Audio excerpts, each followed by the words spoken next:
And good afternoon, everyone tuning in to TV Courtroom with yours truly, attorney Michael Cord, aka Michael X, aka the angriest black man in America. And I'm hoping that you're getting your pens out and your pads out, or your smartphones out, or your iPads out, or your laptops, because we're going to talk about something extremely important.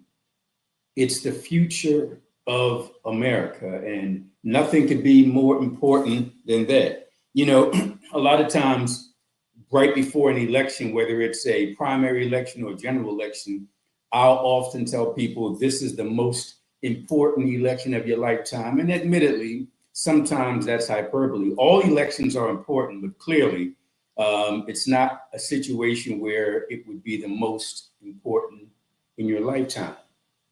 Most of the time, that is, because now under the current administration, every local, state, and federal election is the most important election of your lifetime. You know where America is today? America is today where Germany was before Hitler. That's no hyperbole.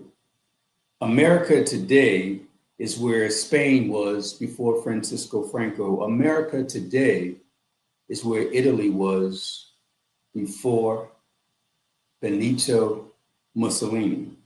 And that's no hyperbole. Let me read something to you that I wrote in the Philadelphia Tribune.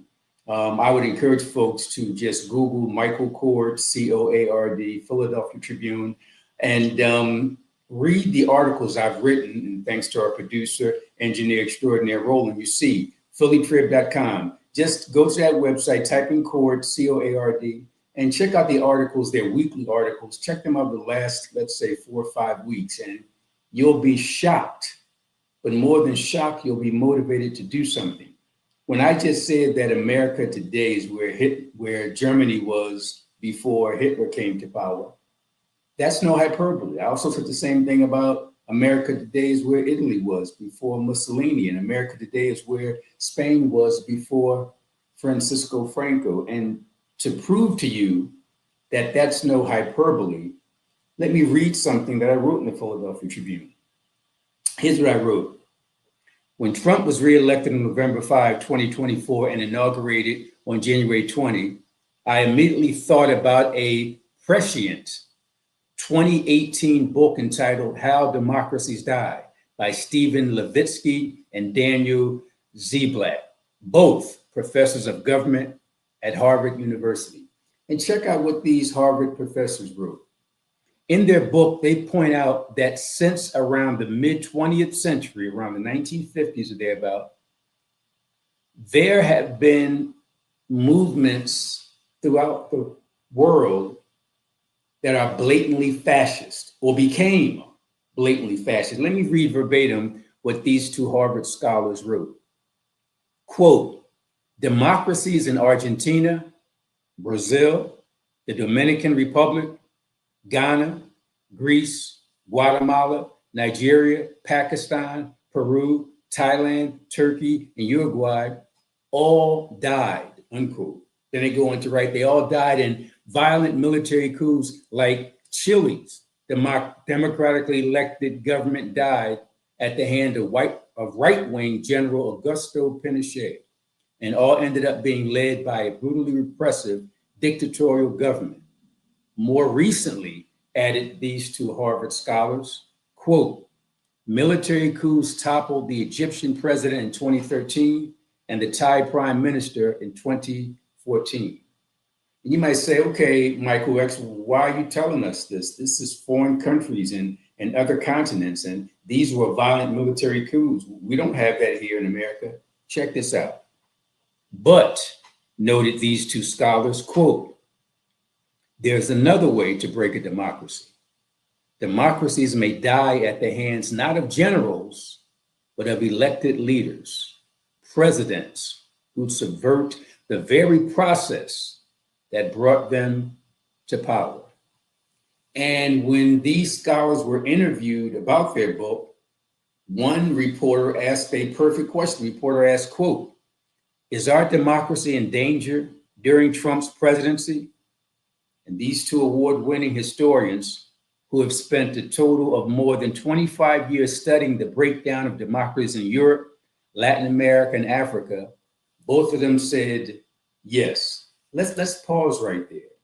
Because if you're not afraid, you should be afraid.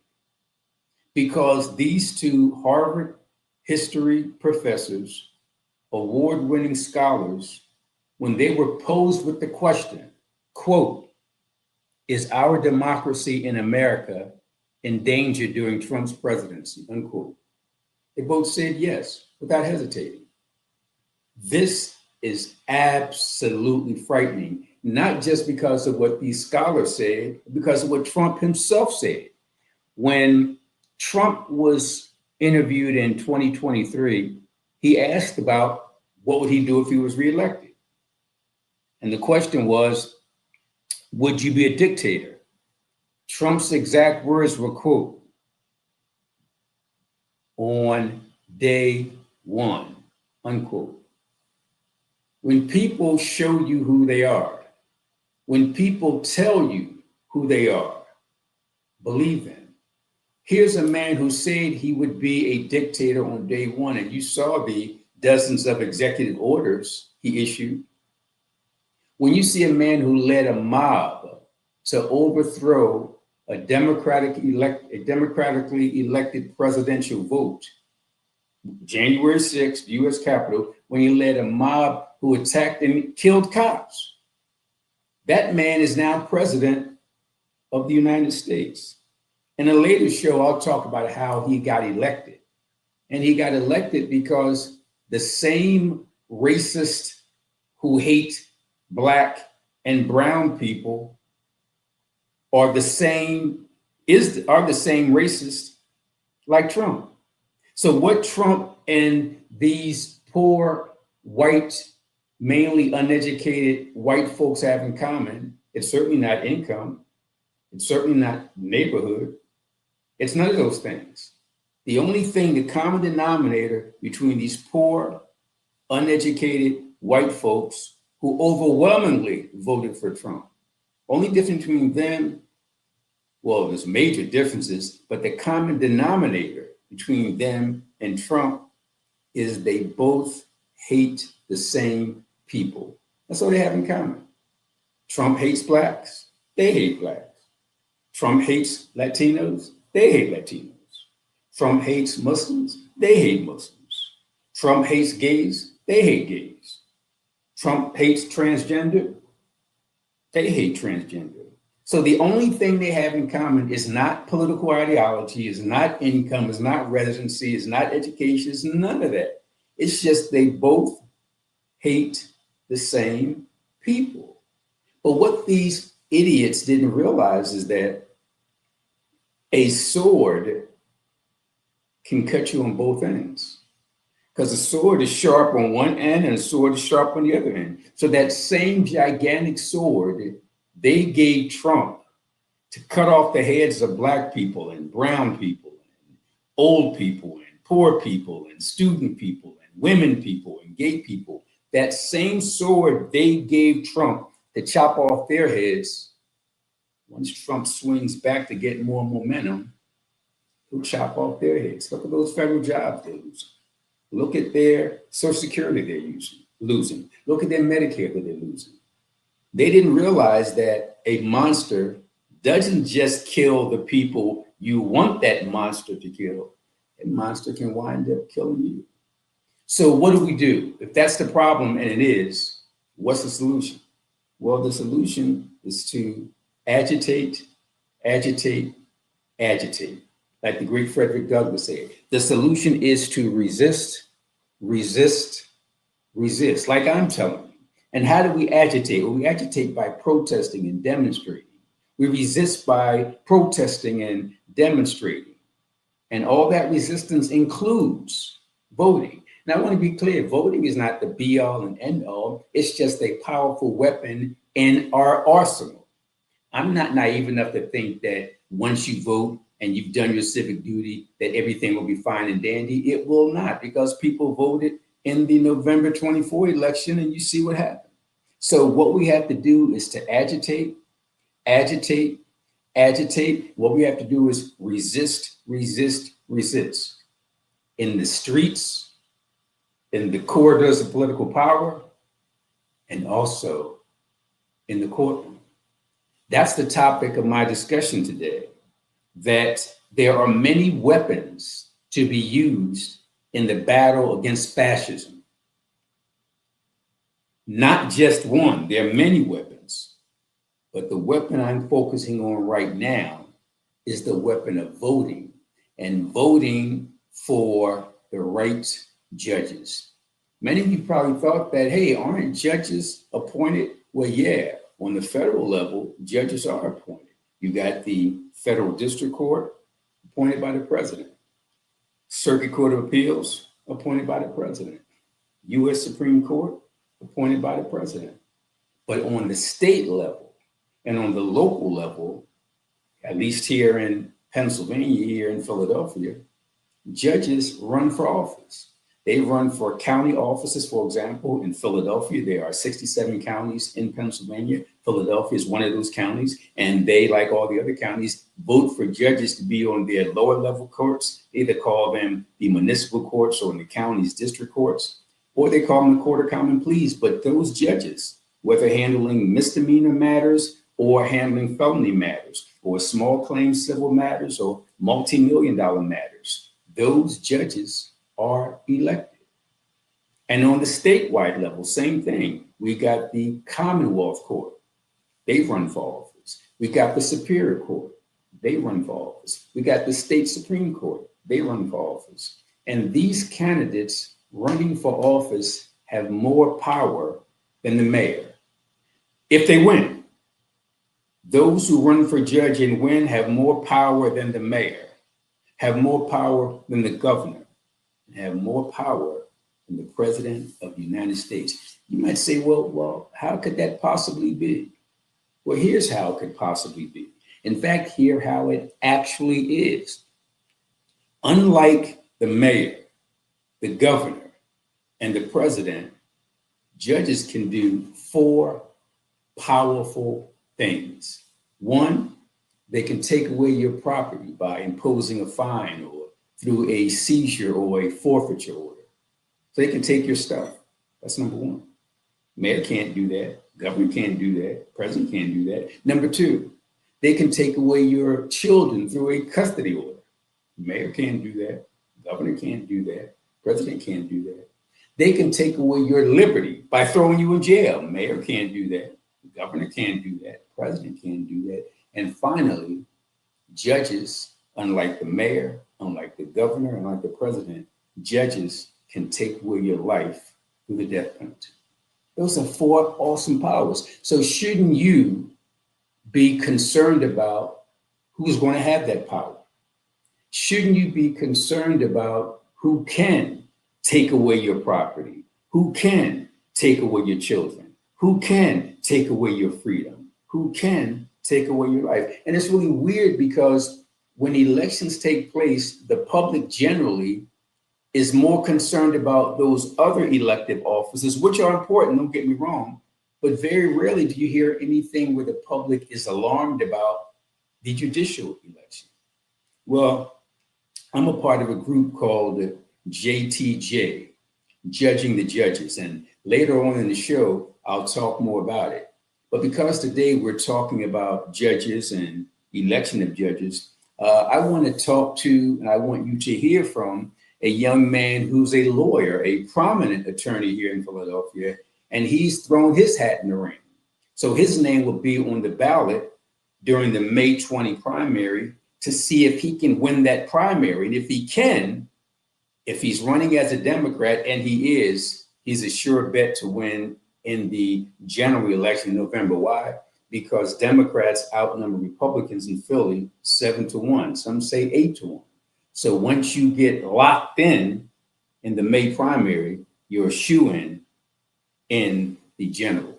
Having said that, we're going to bring our guest in so that he can talk to you so that I can talk to you, and so you can understand why voting is so important. Before we hear from him, let me just spend 30 seconds telling you a little bit about him and why all this stuff is important. What you need to know is he's one of us. You know, the song, They Not Like Us, well, he is like us. He is one of us. He's from the hood, and although he's become a prominent criminal defense attorney, he's never forgotten where he came from. And for that's important because a lot of lawyers who run for judge, they get what we lawyers call black robe-itis. They act like completely different people. But this young man here, he's from the hood, he's about the hood, and even though he's in court 24/7, probably 25/8, because he's always tied up in court in every county. Counties in Mississippi, they call him Delaware County. I don't go anywhere near. This is one of us. He's going to tell you a little bit about himself, and he's going to talk about the importance of candidates running for judge and why that's critically important. Without further ado, my good friend, and hopefully yours, Brother Qawi Abdul-Rahman. How are you today? Excellent, my brother. How are you? I'm doing very, very well. We're going to have you on for about 20, 25 minutes, and I want you to do most of the talking. Having said that, spend about a minute or so filling in the blank so that people know that you weren't born on the main line to a two-parent household, both were judges and lawyers, and they just paid your way through private school in Harvard. Tell us the real deal. The real deal is very simple. I grew up in Richard Island Homes. I did grow up in a two-parent household.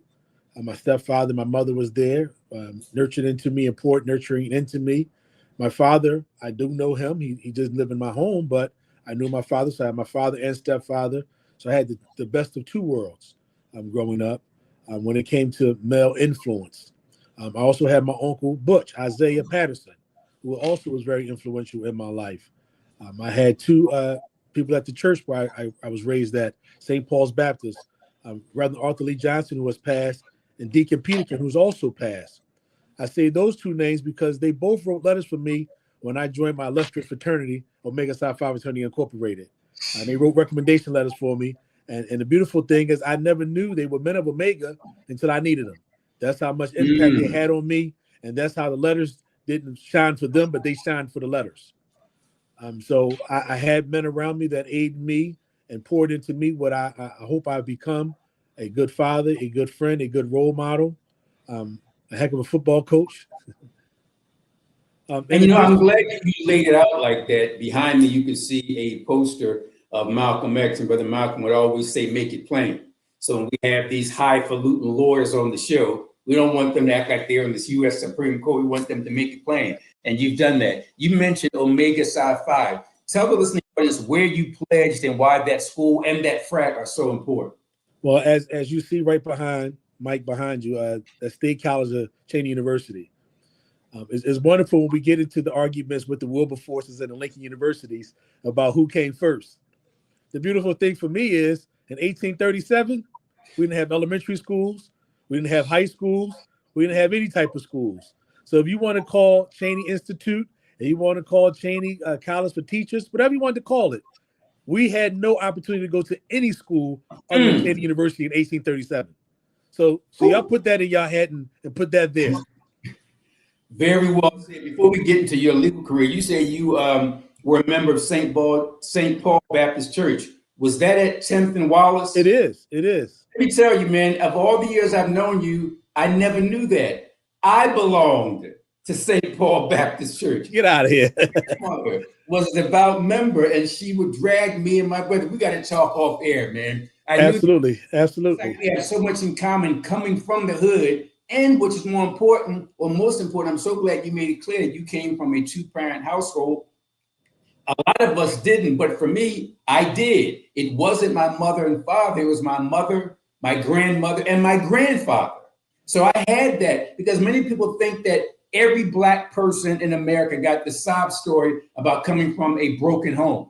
That's not the case. So I'm so glad you mentioned that. But having said that, you born and raised, or let me ask you, were you born in Philadelphia or did you move to Philadelphia? I was born in Plattsburgh, New York on an Air Force base.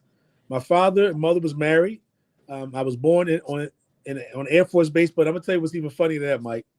My whole life, my name has been Esquire. You mentioned that when we did the radio interview. Tell the audience why is that? And this is before college, it's before law school, before any of that. Before I even had an idea that I even thought about wanting to be a lawyer. Someone put into the existence, look at Esquire. And my mother's always called me Esquire, my family, friends, everyone in the hood. Was there any reason? Were you talkative? Were you a debater? Why did they come up with that? Mike, I was in the cradle, brother. I'm talking about weeks old, maybe a month old. Whoa. So when you say somebody spoke it into existence, you hit it on the head. All the way. Wow. So growing up in the projects, and tell people about that, because folks who might not be familiar with Philadelphia be like, okay, you came from the projects, no big deal. Tell them what you overcame. Tell them what you experienced.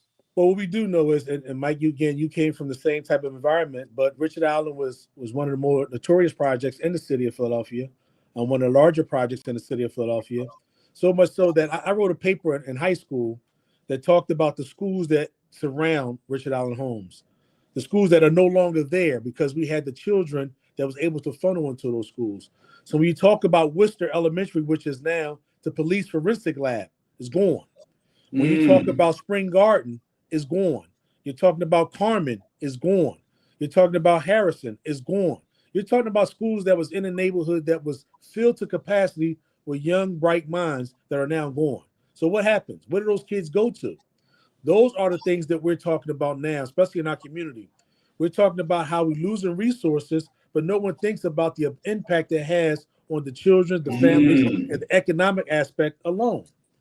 So when you close down a Spring Garden, or you close down a Worcester, or you close down a Harrison, you're talking about schools that are in areas that we were able to get along. And I would lead to say that some of the violence that we have between Pentown and Richard Allen Homes, where I grew up, is because the schools are no longer there. They were no longer able to go to school and recess together, and they want no longer to go to recreation centers together because they're closed. You know, I'm glad that you explained that, because that gives the listening audience and the viewing audience a clear picture of what you're talking about. Let's fast forward to you being a young adult. What made you want to go to law school? Well, it's always something, like I said, someone has spoken into existence. I was a biology major at the University of Delaware, wanting to be a veterinarian. My whole life, went from Saul High School in agricultural science, honors physics and chemistry in high school, math. Those were some of my strongest suits from elementary on up. I got to college and things were happening in the neighborhood. And one specific incident, my brother was arrested for a homicide. And it was at that point that I realized that in our neighborhood in particular, anyone to do. And because anyone to do, we often need someone who's going to be there for that anyone. Last night I spoke at a function with judges and other candidates, and the guy said, "Why should I vote for you?" I said, "Because I said so, firstly, but secondly, it's not about being black, Mike, because we all know of my color don't always mean everything." Keep talking, but man. What we do know is it takes brothers like us who come from places where we come from, who understand who needs to be protected and what that protection looks like. So when you're on the bench, you become that stalwart between what's going on with the police force, what's going on with someone just saying he did something because of the color of his skin. You have to be that person to protect the less than, the least of, because oftentimes we don't look at each other that way because of where we come from. Just so, and by the way, those who tuned in, you're listening to and watching Qawi Abdul-Rahman, a prominent attorney here in the city and county of Philadelphia. He claims he's been practicing for about 25 years, but he looks like he's about 30 years old. So I guess he's living right and eating right, but 25 years of experience. I'm going to jump ahead, Qawi, and then come back. You talked about the role of a judge and what you would do if you were in that role. Let me play the devil's advocate. Here you are, a prominent defense attorney. Aren't you going to be the kind of guy who finds everybody not guilty or who gives everybody a slap on the wrist? Well, let me say this one. We know that's not to be true. And how do we know that not to be true? Our grandmothers, who we love dearly, our mothers, who we love dearly, did not give us only a slap on the wrist when it wasn't called for a slap on the wrist. Our grandmothers and our mothers, who we love dearly, did not turn the other cheek and allow us to do things that was untoward to in our household, to other siblings, or even neighbors. So if that is the case, we were taught how to differentiate between those who need a break and those who need to be broke in. Repeat that. I love that line. Those who need a break and those that need to be broke in. I love it. I love it. Let's back up a little bit. So you graduate from Cheney, you go to law school. What law school did you go to? And tell us about your experience right out of law school. Well, I'm gonna start with this one first. So yeah, go ahead. Greg Smith. You remember Greg Smith, who was a Sigma from Lincoln University. I met Greg Smith through Mr. Nichols, who was working up at Cheney University at the time. And while at Cheney University, he told me to go, you want to be a lawyer, go talk to Greg. I think he can help you. But Judge Smith had went to Howard University. And when I got there, other people had supposed to come to see Judge Smith, but they never made it there.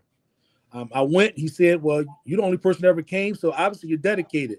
And for the whole summer, I was able to meet him in chambers, sit up on the bench with him. On the bench with him, Art, who was his Arthur Dixon, who was his law clerk, would come and get me from 10th and Brown. So we talked about Richard Allen Holmes. It was never a more notorious drug corner in the city of Philadelphia other than 10th and Brown. So Art would come and get me and say, get in the car, let's go. You're not going to sit out here today. So I would go ride with Art. We would go do different things. He actually exposed me to legal research. And here I am at Cheney University. So from there, Judge Smith said, I'm going to make a call for you. I'm going to see if we can get you into Howard now, because I didn't think about law school in the timing, because I didn't know when you needed to apply for law school. So I sat out a year because I didn't know how to really take the LSATs, when you needed to take the LSATs, when you needed to apply to law school. I sat out a year. And with that time being out, I got accepted at Howard University, but I didn't have any money, so I couldn't go. I then applied for a law school down in St. Thomas after, again, Mr. Nichols said, what's a guy from Cheney down there getting his PhD in psychiatry? Apply to them. And I applied, and I wound up getting a scholarship from the state of Florida because FAMU had lost their law school. So in addition, they was trying to keep minorities in the state of Florida. And in doing so, I was in Miami, Florida, Dade County, practicing law. And what type of law? I worked in the public defender's office under Bennett Brummer at the time, who was excellent. That law office was excellent, in my opinion. It allowed the young attorneys the opportunity to go to the National Defense College in Georgia. So, and they paid for that, and it allowed me to really expose myself to different legal ideologies. Meaning, for me and you, Mike, we able to use what we saw on the street, how to adjust and reverse and pivot while doing the trial. That comes from when you're walking down the street and you see things may not be going the right way. Sometimes you got to reverse, you got to pivot, you got to do different things. But I was able to go to these different colleges and listen to people. One of the things a guy told me was, he said, I want you to think about this. You don't have to do it, but because of your size, not that you're tall, but you're muscular, you may scare white people in particular. Stand firm. Let them know what you're talking about. You're firm in that. Don't do around a whole lot of movement, and you know we have to talk with our hands. That distracts them. So those little things that I picked up at the defense college that I've used over the last 25 years in trying cases. Great stuff. Great stuff. I love that point you made about street smarts and book smarts, because it's so funny. I'll be in court and I'll see other lawyers sweating. I'm like, you stressed about this? I literally had to navigate my way through 21st and Norris and 25th and Diamond and 16th and Cyber. I actually saw a guy stabbed to death in the street fight. So there's stress and there's so yeah, I love the way you broke that down. Let me jump ahead. I got a list of questions for you, but let me jump ahead and pretty much ask the same question somebody asked you yesterday. For the listening audience, why should we vote for you? Well, one of the reasons is, Mike, like I said, the experience is there. Not only did I've been practicing criminal law, but I was actually a law clerk for the Honorable Joel Johnson in family court. So I did 10 years of family court law as well. So I have experience in divorce and custody and protection from abuse and contempt of protection from abuse, in addition to just trying every facet of criminal cases. Why is that important? And Mike, in talking to you, you'll know exactly what I'm saying. They allow our children and our grown men to be experiments. They will put judges who have never tried either a family court case or a juvenile criminal case, who've never tried any cases involving our families, and put them in those courts when they first elected, meaning that they will have to learn on the fly how to adjust, how to make a determination of what would be a fair and just sentence for a young man who comes from nothing, who never had the guidance that was needed to instill in him to become a productive adult. Or a child who they look at and say, well, I'm going to treat this child as if he's an adult because he's a black man and look how tall and big he is. We know that when if I was ever to be elected, they would put me either in criminal court or family court, and typically in juvenile criminal. So coming from my experience from day one, I would be ready and able to adjust into any issues that I may face on the bench. I'm not going to civil from the beginning because they're more concerned with making sure that money is protected than our young men's lives. You know, it's interesting that you break it down like that, and I'm so glad you did, because the public wouldn't know that once you get elected, they throw you into family court. And that seems to me to be the last place they should put you, because once you make that mistake, you scarred that child for life. So absolutely. The point you mentioned, Qawi, let me deal with the elephant in the room. If you were clearly a Christian minister running for judge, nobody would ask you anything about Christianity. But sadly, there are many in our community, and no disrespect to the Black Christians. I love everybody, no matter what they do, as long as they do the right thing for people. What do the people say? Just like they said when Barack Obama was running for president. Barack Hussein Obama, forget the fact that he graduated from Harvard. Forget the fact that he was a law school professor. Forget the fact that he was a U.S. senator. His name was Barack Hussein Obama. What do you say to Black folks who might be a little concerned about that? The first thing I would say is, this is why history is so important. This is why we need to really learn our roots, like Alex Haley talked about. Because what happened in Roots? When they met Kunta Kinte in the woods, he didn't greet the people, hello, how are you? He said, assalamu alaikum. Keep talking. Let's talk about the reality. Let's talk about the elephant that's in the room, that we've been told and taught by our slave masters that this religion is something that was created. When in fact, we know that they were taken from tribes and tribes and tribes of Muslims and broke us and made us Christians. I actually had someone ask me if in fact I was a judge, would I judge by the Quran or by the law? I said, well, in law, we don't judge by either. We judge by the law. So if in fact I was a white Christian, you would not have asked me that question. If I was a white man, you may not have asked me a question at all. You would have just voted for me. And that's the problem that we still have in our community, that we oftentimes want to chastise and challenge each other, when in fact we should be challenging the people who we've had on the bench for over 150 years, who have done nothing for us but to warehouse us in the light. You're listening to Qawi Abdul-Rahman, who is a lawyer here in Philadelphia, 25 years of experience in criminal law and family law and in civil law, telling us about his candidacy in the upcoming May 20 primary. Let me add to this before we go to the next question. How do you maintain your composure the way you do when a dumb question is asked to you about being a Muslim lawyer or a Muslim judge? How do you maintain your composure and don't go off like I would? That picture behind you, see that finger up to the face? Malcolm X always smiled. Well, grandma always told you, kill it with kindness, baby. I love it. I love it. And it's funny that you and I are now talking about the whole Muslim thing versus Christian thing, because when witnesses go to court and they get on the stand, they can either swear on the Bible, the Quran, or just affirm. So last time I checked, you're not running to be a Muslim judge. You're running to be a Philadelphia judge adhering to Pennsylvania law, unless I'm mistaken. You're not mistaken, but unfortunately, look how long it took them to put a black man or woman on the bench. I don't know what they thought he was going to do. He was going to start acting like a monkey when we got on. I don't know what he was going to do. That's a great point. And it's funny because no matter what people get into, even if they never into, when we get into tennis, we take over. Golf, we take over. Swimming, we take over. And Thurgood Marshall, one of the greatest legal minds in the history of jurisprudence. So let folks know, Qawi, what does a judge do?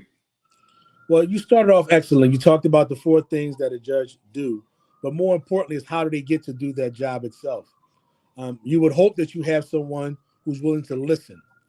That's the first and most important thing, is to listen to what's going on and understanding what's happening. Because if a person comes in and having a bad day, the judge has to adjust and say, okay, well, he's having a bad day. I know he might be irritated.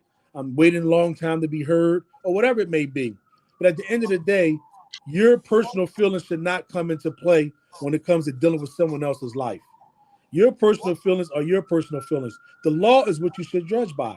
If the law allows you, because sometimes the law doesn't allow. You and I, Mike, we both know, especially when it comes to our homeless population now. The laws say that you can't sleep certain places, but where do you want the people to sleep? You know, I understand that you got to have some compassion with it as well, and you got to have laws that make sense. If it doesn't make sense, it doesn't make sense, but that doesn't make the law. So what judges have to do is understand the conditions that people are in and meet the people where they are. Like you said when you began, oftentimes lawyers, we get to talking to each other and we don't want to make it plain. Well, the law oftentimes isn't plain, and how the law should be applied oftentimes isn't plain.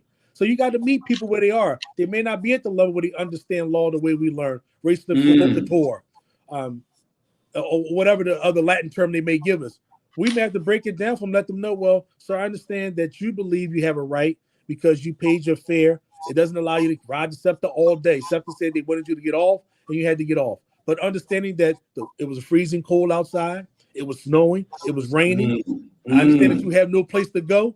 What we're going to do is try to figure out where we can put you at. And it doesn't always have to be a homeless shelter. There are other things, other resources that we have. What if we got you some job training where you wouldn't have to worry about going to someone else's house, but try to get your own house? I love Judge Sawyer because that's one of the things that she tries to do. Her, as well as Judge Frazier, Judge Simmons. And you see, I'm announcing most of the Black women judges because those are the ones that have the compassion that deals with people and meeting them where they are. This is some powerful, powerful stuff.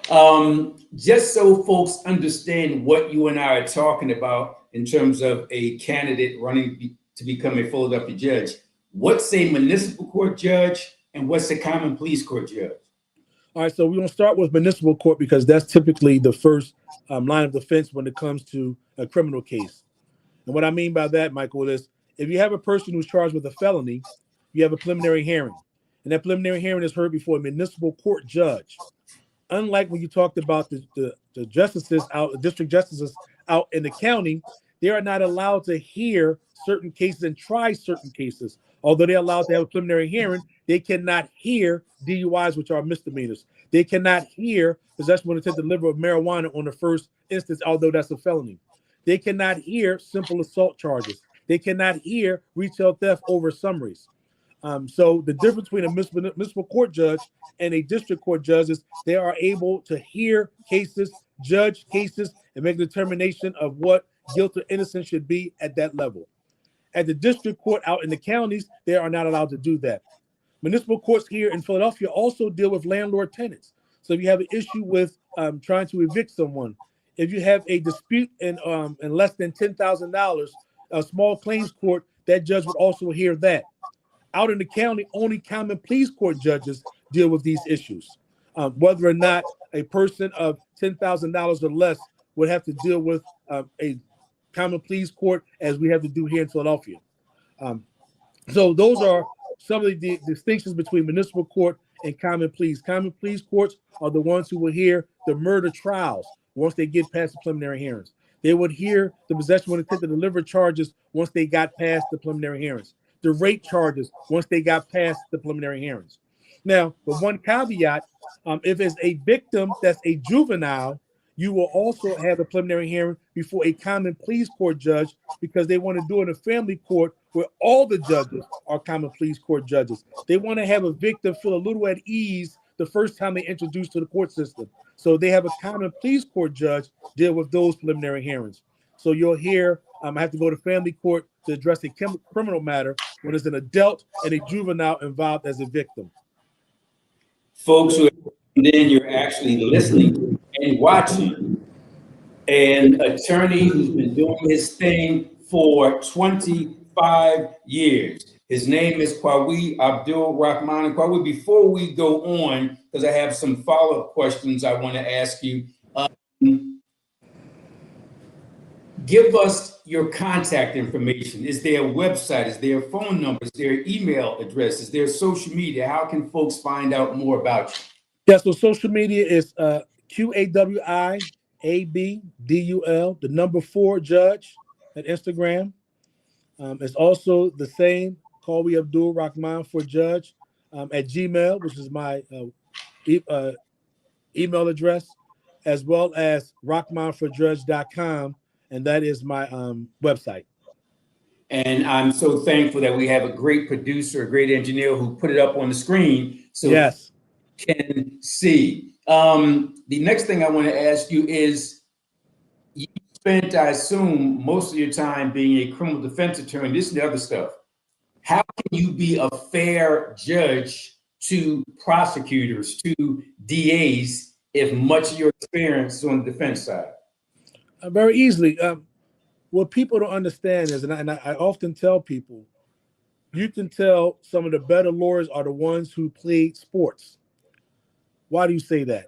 Because you understand what competition, but you don't go overboard with being competitive. It's an adversarial system. We understand that, but everyone has a job to do. So if you're playing basketball, if you're on offense, you're playing offense. If you're on defense, you're playing defense. If your job is to prevent a person from scoring, that's your job. But at the end of the game, at the end of whatever you're doing, you're saying, okay, that competition is over. Life is not that type of game. We're dealing with people's lives when you come into these courtrooms. And because you're dealing with people's lives, you should not have the competitive nature where you're saying, I want to get over. I just want to win. And no matter how I win or what I do to win, it doesn't matter. It does matter. You have to be fair and just in how you apply the law on the defense side, on protecting the law, on the prosecution side, applying the law, and on the judge's side, on how you interpret the law. Everyone needs to be fair and just. And if you understand fairness and justness, this is what it's all about. I love how you use the terms fairness and justice. That's the key. Let me ask you this before we get to your closing argument. Without naming names, you and I, as experienced lawyers, know that many, not all, but many lawyers who run to become judges were failed lawyers. They really couldn't. I mean, you and I wouldn't hire them for a jaywalking ticket. But on the other hand, you got lawyers like you who are prominent and successful. Isn't it a step down for you to become a judge? Well, Mike, there's a few things. Like I said, the name Esquire was given to me that led me on this path. And although God has blessed me with the ability to provide for my families and do so pretty well, and been able to travel back and forth and do religious rites, I also understand being on that bench not only signifies something for the community, the Muslim community, but for a lot of Black boys. Think about the Black boys who will walk into a courtroom and see, unlike a lot of people that's out here in the streets, they know who are street people. They can tell. They can tell whether or not you're trying to fake it to make it or not. You might have all the lingo. You might be able to say all the things that's needed to catch buzzwords of the day, but they know. And when they walk in that courtroom and they see someone like them, talking like them, looking like them, why not that be them? That is why I'm willing to do it. And I'm at an age now where, okay, I can do something else with my life. And that could be aiding other people who didn't have the example that I did have. I love that response. I think that's right on point. That whole role model thing is perfect as a Black man. You know, I had you on my radio show when each time I have you on, you're scheduled for 10, 15 minutes. But we go on and on because you have some important information to share, but we're running out of time. So I'm going to give you the final 5 minutes or so. This is the TV courtroom show. And in many courtroom proceedings, there's a trial. And at the end, there's a closing argument. So for the next 5 to 7 minutes, I'm going to turn the microphone over to you. The camera's already on you. Make your closing argument about why the public should vote for you in the May 20 primary election to become a judge. One of the reasons is like I told the young man last night, because I said so. For so long, we've allowed people come in our community and say, do this or do that, and we never ask why. We never questioned when our oppressors come in our community and have them doing whatever, have their way with us. We talk about gentrification. We talk about a lot of things in our community. police brutality. We talk about these things as if they are abstract meanings. Gentrification is affecting our communities because if you think about the tax abatement that they've given to new developers, those things affect our schools. I told you in the beginning about schools that they've closed in my community. Well, if you close the school and don't open up new schools, now you have overcrowding in classrooms, and you're dealing with children who come from different parts of the city who may not even like each other. So now you come in with anxiety. You come in with a lot of things that's in the classrooms that causes problems. Then now when they come outside, they have anger, they have depression, they have anxiety, and they may end up in front of me. And ending up in front of me and understanding why you got there and how you may have gotten there will allow you to figure out how to get you out of here. But now, more importantly, not only get you out of here, but to try to keep you from coming back here. A lot of times we don't do the things that's necessary to really address the whole person. Again, like I said, there's a few judges on the bench who are doing their damnedest to make sure that we are here not just to prosecute people and not just to prosecute the cases, but to also prosecute justice, to show justice and what it looks like when a person understands who's standing before them. I often, when I have an opportunity to sit and talk to new judges, let them know when I walk into a courtroom, if you didn't know me, you'll say, well, hold, back up, get behind that bar. Where are you going? Yes. I want people to understand that you have to look at people individually. You have to be willing to say, well, all right, you may have done a bad thing, but that don't make you a bad person.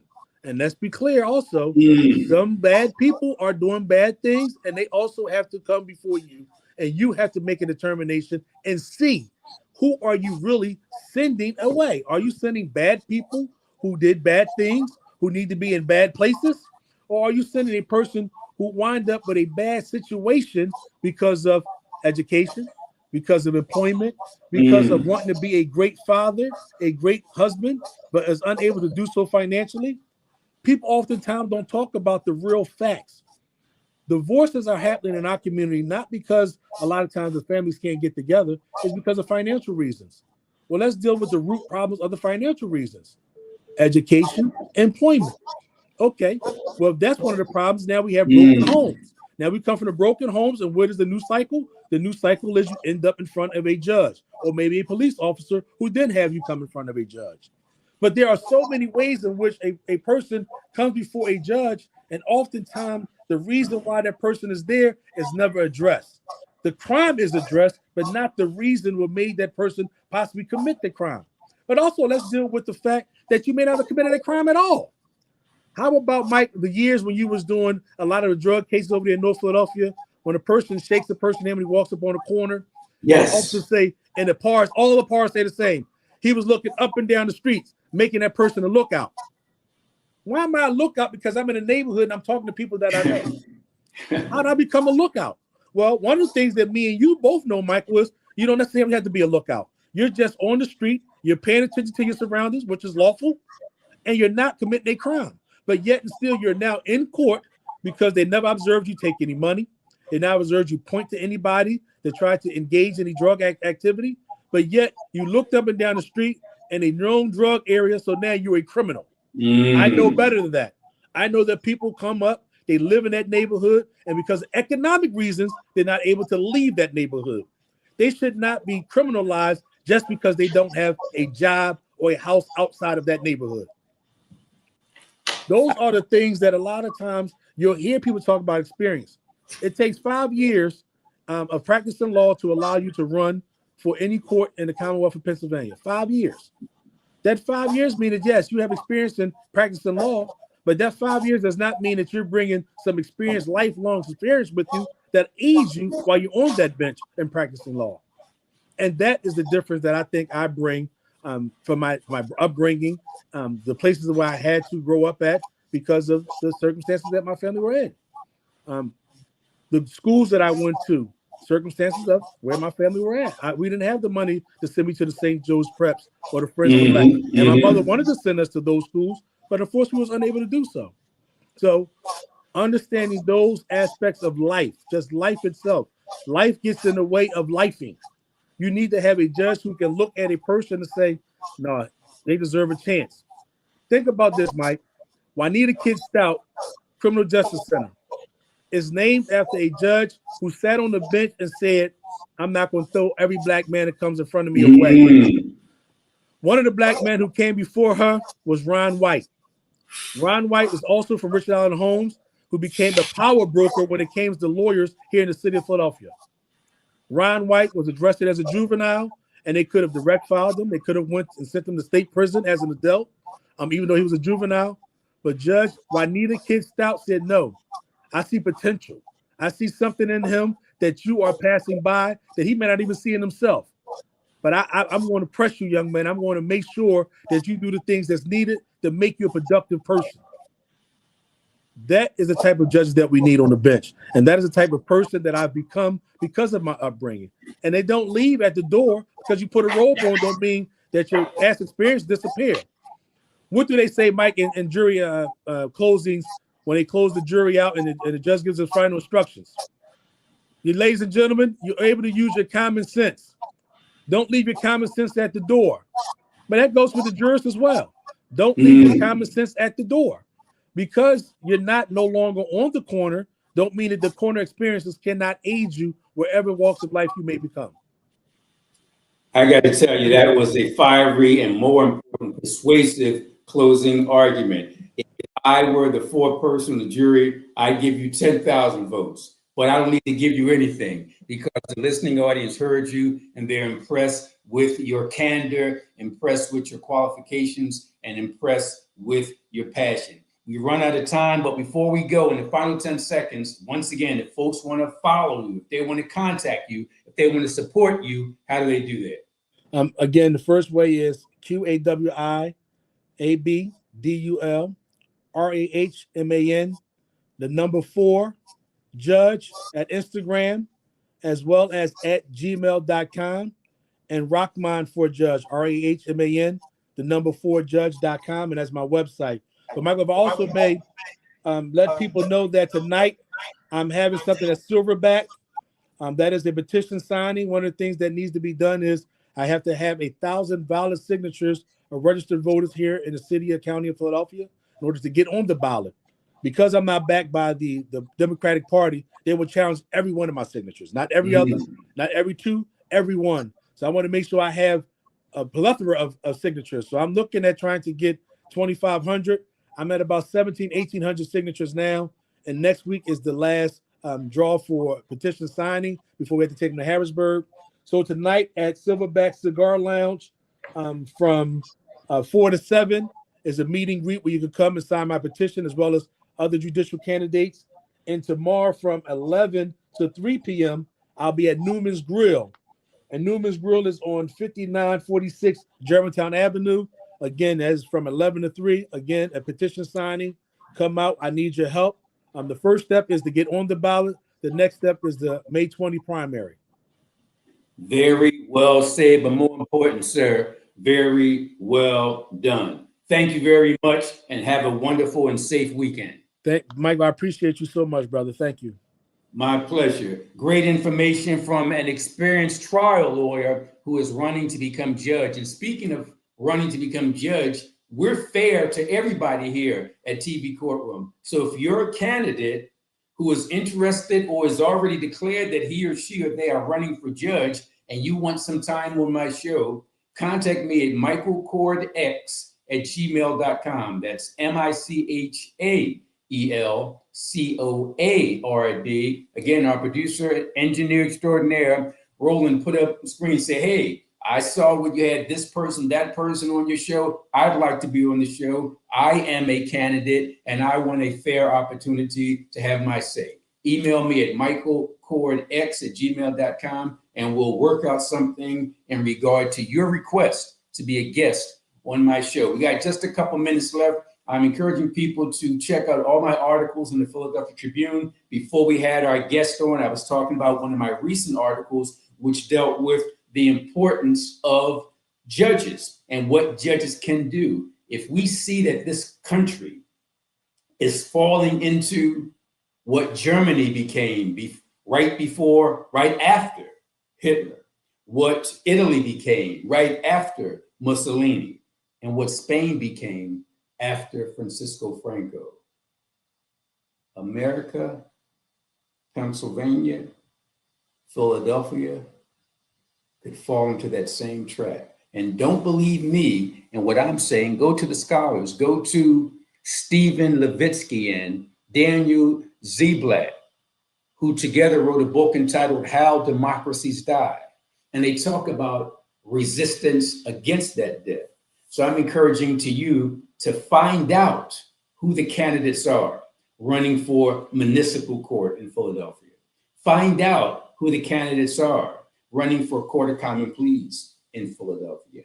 Find out who the candidates are running for Commonwealth Court and running for Superior Court and running for Supreme Court, all on the state level. And if you don't know where to find that information, you already got my email address, michaelcordx@gmail.com. I can give you a list of the candidates. I can give you their qualifications, and you would make the final choice. In our final 60 seconds or so, I'd also like folks to reach out to me in connection with an organization that I started called Judging the Judges. So Judging the Judges has a list of all the questions you should ask somebody who's running for judge, what qualifications they need to have. Contact the group Judging the Judges at judgingthejudges215@gmail.com. That's judgingthejudges215@gmail.com. And if you email the organization called JTJ, Judging the Judges, again, judgingthejudges215@gmail.com, we'll be happy to give you a list of questions that you can ask any candidate who's running for judge. And some of the questions include the following.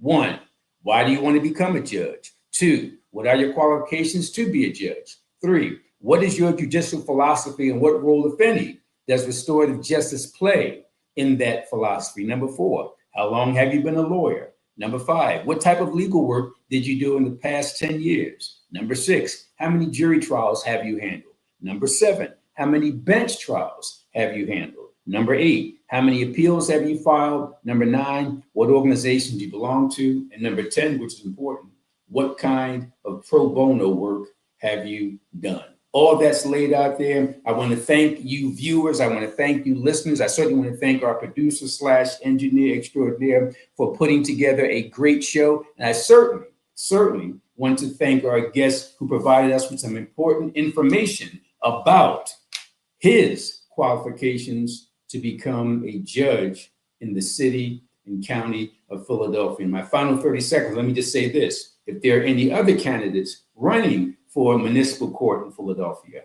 running for Common Pleas Court in Philadelphia, running for Commonwealth Court, running for Superior Court, running for Supreme Court on the state level, all you got to do is reach out to me at michaelcordx@gmail.com. And today's show, like I end every show, it goes like this. Thank you, Roland, and think Black. I'm out.